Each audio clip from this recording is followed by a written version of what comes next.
Greetings, my friends. Welcome to today's devotion at the end of the week of devotions.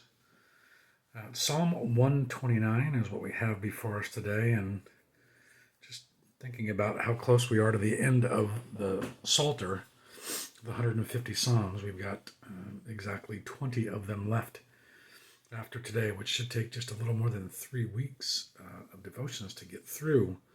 And never imagined when we began this that I'd be doing a devotion for all 150 Psalms, but clearly that seems to be the case, and I'm not really exactly sure what to do once the 150 are done, but I guess we'll cross that bridge when we get there. So today our focus is on, like I said, Psalm 129.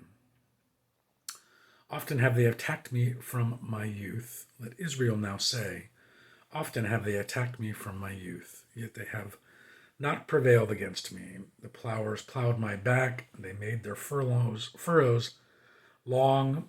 The Lord is righteous, and he has cut the cords of the wicked. May all who hate Zion be put to shame and turned backward.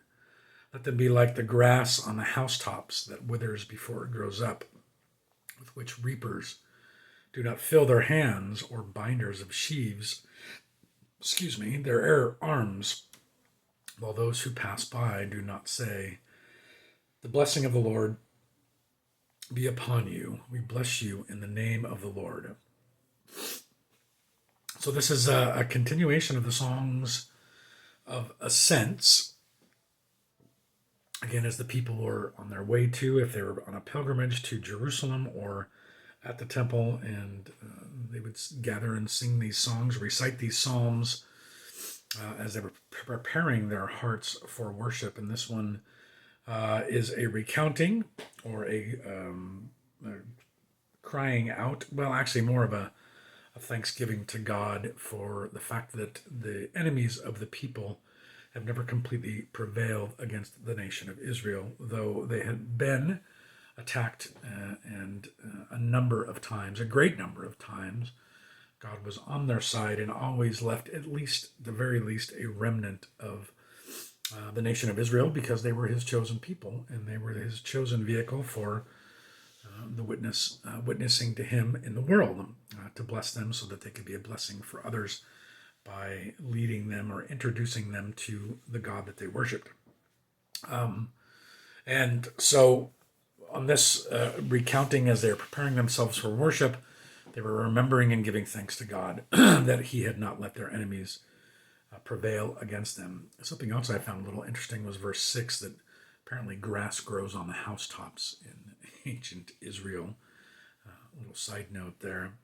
But what, because we've had so many of these psalms, these type of psalms where they are giving thanks to God for not letting their enemies prevail against them, even though there's a long history of it. And in this case, from the time of this person's youth, it had been continuing to happen, to wonder where can we go with this psalm. And so what stood out for me was verse 4, as the Lord is righteous, and he has cut the cords of the wicked.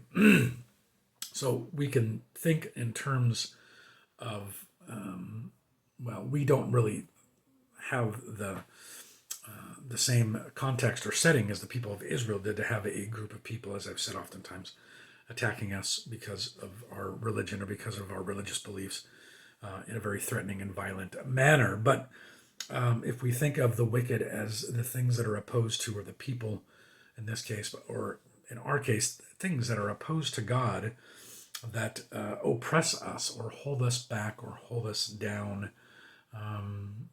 or tempt us in any way, those things can be thought of as evil or wicked as well.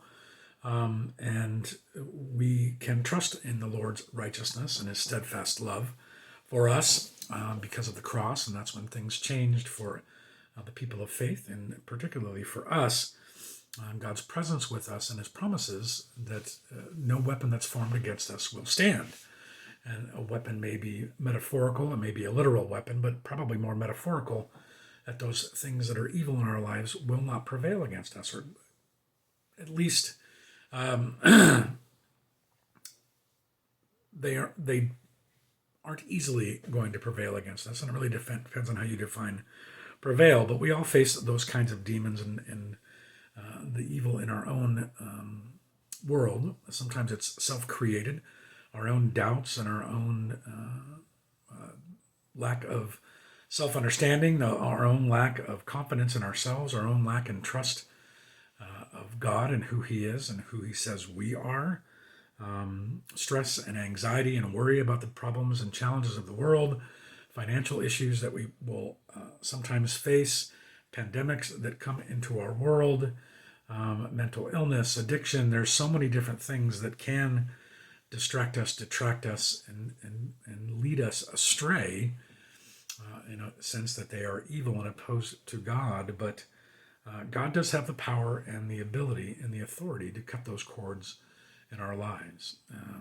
First we have to submit and surrender those to Him, recognizing our weaknesses and our frailties, and then continue to do so until hopefully God does prevail over those things in our lives.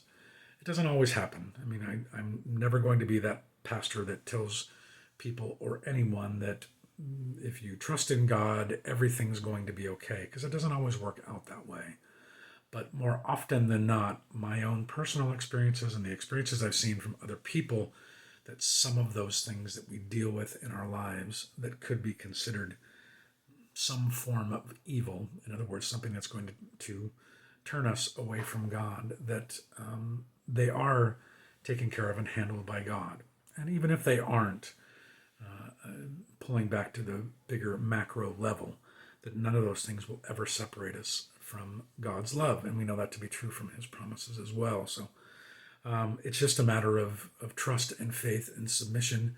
And then if it doesn't go our way, to accept the circumstances of what they are, because God can oftentimes and will oftentimes use those for His purposes in another way, even if we are in some way kind of the sacrificial lamb in that. And that's still an honored position. It's still an honor for us to be used by God in a way, even if it includes our suffering.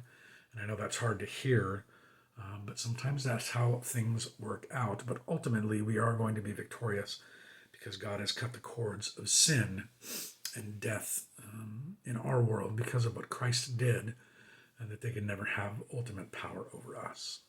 That's our devotion for today. Again, next week on Monday, we'll start with Psalm 130 as we approach the end of the Psalter. Until then, for those of you in the San Gabriel Valley and Southern California, try to stay cool this weekend. It's going to be a scorcher, and we will see you soon. Blessings.